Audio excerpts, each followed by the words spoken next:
di tengah-tengah kita, lebih utama dari segala sesuatu. Tangan Tuhan menyertai mereka, dan tangan Tuhan menyertai mereka, dan sejumlah orang menjadi percaya dan berbalik kepada Tuhan. Kisah 11 ayat 21. Sahabat Iktus yang dikasihi Tuhan, Tuhan tidak menginginkan seorang pun binasa, tetapi merindukan agar semua orang diselamatkan melalui pemberitaan Injil. Ia merancang cara, mempersiapkan orang, dan memperlengkapinya agar menjadi efektif dalam pemberitaannya. Sebagai orang percaya, Tuhan menginginkan kita mencemplungkan diri pada rencana penyelamatan itu, bukan memberitakan Injil dengan kekuatan kita sendiri, tetapi dengan kekuatan tangannya. Mulai dari pasal 10, pemberitaan Injil tidak lagi hanya kepada orang Yahudi, tetapi non-Yahudi. Lukas mengisahkan permulaan dari perluasan gereja ke seluruh Yudea dan Samaria yang disebabkan oleh penganiayaan yang muncul sejak kematian Stefanus sebagai martir. Dalam kehendak dan rencananya, Allah menyerahkan orang-orang percaya ke segala penjuru.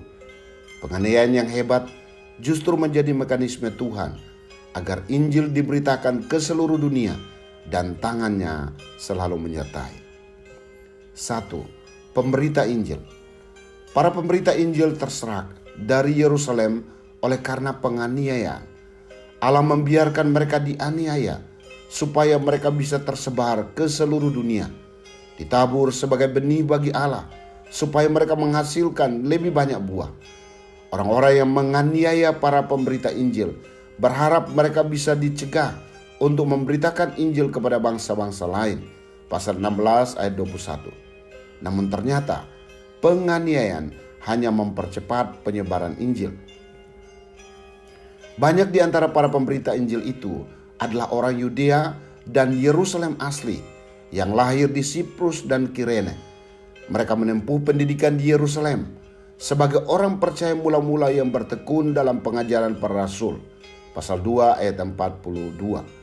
Mereka memberitakan Injil di Yudea, Samaria, dan Galilea hingga ke perbatasan tanah Kanaan, dan pergi ke Venesia, ke Pulau Siprus, dan ke Syria. Plus ultra, semakin jauh. Itulah moto yang mereka pegang dalam pemberitaan Injil. 2. Isi berita Injil. Dalam memberitakan Injil, mereka tidak membatasi pendengar hanya kepada orang-orang yang menantikan Mesias, yaitu orang-orang Yahudi. Tetapi mereka memberitakan Injil juga kepada orang-orang Yunani. Kisah Para Rasul 11 ayat 20b. Yaitu orang-orang yang tidak mengenal Allah, bahkan tampak takut di debat. Mengingat orang-orang Yunani sangat kuat dalam ilmu filsafat. Mereka memberitakan berita yang paling utama dalam Injil, yaitu bahwa Yesus adalah Tuhan. Kisah Para Rasul 11 ayat 20c. Mereka menginjili orang-orang Yahudi Helenis yang hidup dalam kebudayaan Yunani. Di sana mereka disebut orang Yunani, yaitu orang Yahudi yang memiliki kekuasaan atau hak politik di kota itu. Karena Antioquia adalah kota Ziro Yunani. Kepada orang-orang itulah mereka memberitakan Tuhan Yesus. Inilah yang selalu mereka beritakan. Apalagi yang seharusnya diberitakan oleh para pelayan Kristus selain Kristus, yaitu Kristus, dan bahwa ia disalibkan dan bahwa dia dipermuliakan. 3. Penyertaan Tuhan. Pemberitaan mereka disertai dengan kuasa ilahi. Tangan Tuhan menyertai mereka. Dalam hal ini, ia meneguhkan firman dengan tanda-tanda yang menyertainya untuk meneguhkan kesaksian mereka. Ibrani 2 ayat 4. Tangan Tuhan juga menanamkan Injil di dalam hati, sehingga orang menjadi percaya pada pemberitaan Injil. Para penginjil ini bukan rasul, melainkan pelayan biasa, namun tangan Tuhan menyertai mereka. Ayat 21. Banyak hal yang baik terjadi. Sejumlah besar orang menjadi percaya dan berbalik kepada Tuhan.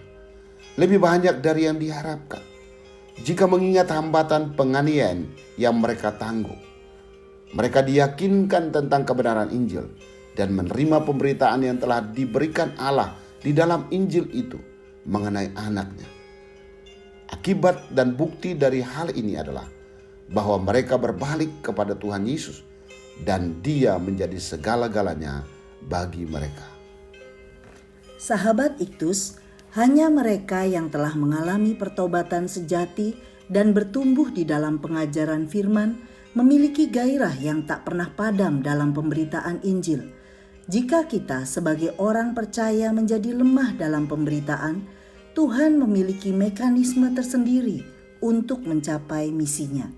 Ia dapat menggunakan kelimpahan, tetapi juga penderitaan, agar kita yang telah diselamatkan terlibat dalam penuntasan amanat agungnya.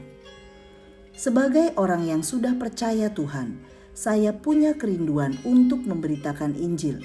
Saya mau menjadi saksi Kristus yang menyampaikan kabar baik bahwa Yesus adalah satu-satunya Tuhan dan Juru Selamat kepada semua orang dari berbagai suku bangsa.